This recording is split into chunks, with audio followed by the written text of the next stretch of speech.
Laura. There are so many questions a fourth movie could answer, like what the ending of the next 365 days means for 365 Days 4.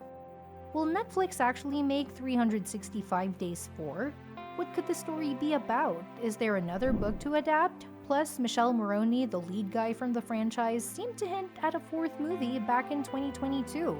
So let's dig into all of this and break down everything we know about the upcoming movie and answer all those burning questions. Netflix hasn't officially confirmed a fourth 365 Days movie yet, but they're reportedly planning one. Back in 2022, just 19 days after the next 365 Days drop, Michele Morrone, aka Massimo, teased fans by posting on Instagram with pictures of his character and a caption that read, "The end of something is always a little bit sad, but who knows?" Naturally, this sparked a lot of speculation that a sequel could be in the works. It's worth mentioning that the first three films adapted all the books from Blanka Lipińska's trilogy, which seemed to wrap up the story. Since there isn't a fourth book, if another movie happens, it would have to be an entirely new and original story. It's totally possible that Netflix will go ahead with 365 Days 4. Like the 50 Shades of Grey series, the 365 Days films are based on a set of novels. But while 50 Shades wrapped up its story, 365 Days left the door wide open for more. At the end of the next 365 days, Laura seems to choose Massimo over Nacho, but there's no guarantee she'll stick with that decision.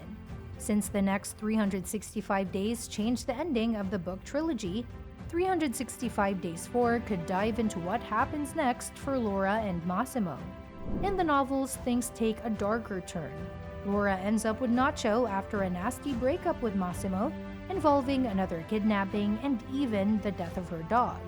The movie, though, tones things down, with Laura ultimately deciding to stay with Massimo after some reflection. Instead of a dramatic showdown, we get a calm conversation by the beach. If 365 Days 4 happens, it could bring back the intensity that the next 365 days left out. Maybe even flipping the script by having Massimo hold Laura captive again and pushing her closer to Nacho. It would definitely bring back the wild drama and action fans loved from the earlier films.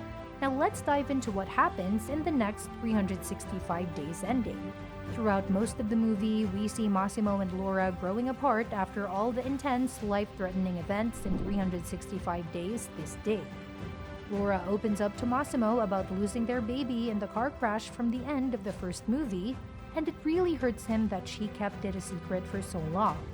This causes a rift between them, and Laura ends up sleeping with Nacho while she's in Portugal for work.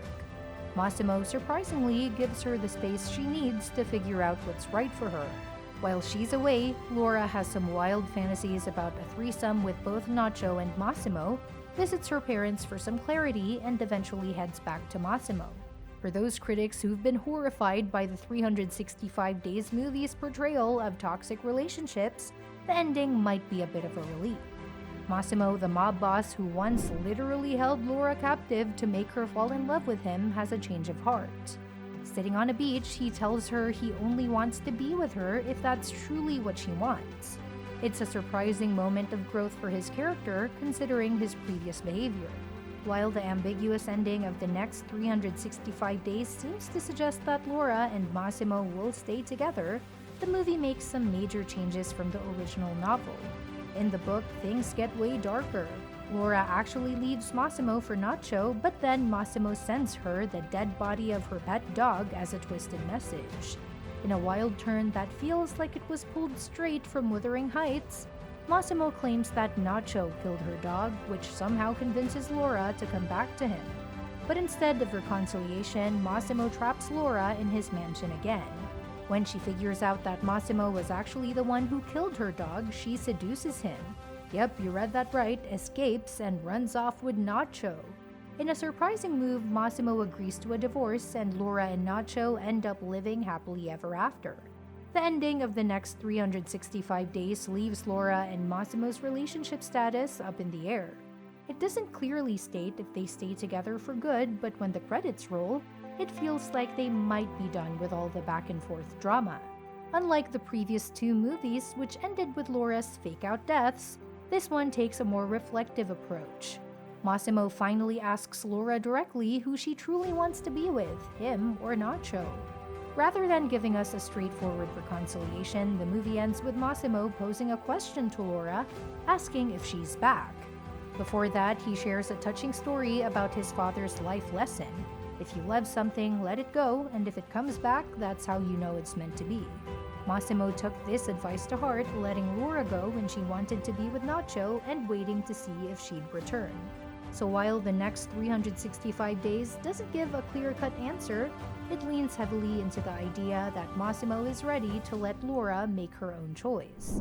The next 365 days marks a notable shift in the trilogy's approach to consent and relationship dynamics.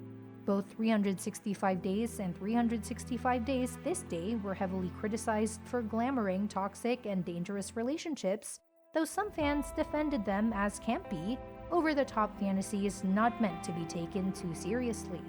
However, the ending of the next 365 Days takes a more serious turn, ditching the ridiculous plot of the source novel in favor for a relatively more mature and toned-down conclusion.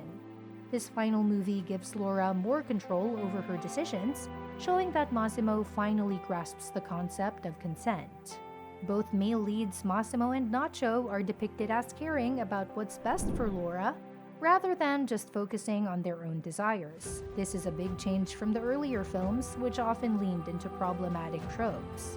Surprisingly, the next 365 Days takes on some of the biggest criticisms of the franchise by addressing these issues head-on.